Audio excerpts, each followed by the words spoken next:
সকালে ইমানদার থাকবে, বিকালে বেঈমান হয়ে যাবে। দুহরে ইমানদার থাকবে, আসরে বেঈমান হয়ে যাবে।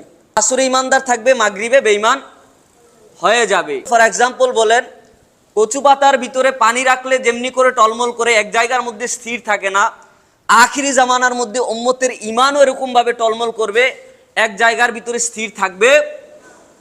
এই ফিতনার জামানায় হুজুর বলেছেন, ইন্নাল ঈমান লা ইয়ারিজু ইলাল মদিনা।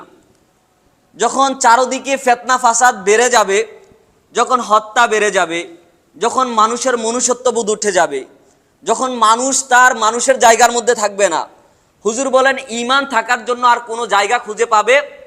এজন্য হুজুর বলেন ইন্নাল ঈমান লা ইয়ারিজু, এটা ফিরে যাবে ইলাল মদিনা, মদিনার দিকে।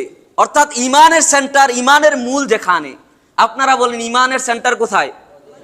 মদিনার মধ্যে যিনি শুয়ে আছেন, শাহেনশাহ মদিনা, কুল কায়নাতের রহমত, রহমতুল্লিল আলামিন নবীজি, ওই নবীজির কাছ থেকে যে ঈমানের প্রদীপ বিকাশিত হয়েছিল, যে ঈমানের বাতি জ্বলেছিল, যে নূর জ্বলেছিল, এটা আবার হুজুরের দিকে ফিরে যাবে, মুতাওয়াজ্জহ হয়ে যাবে।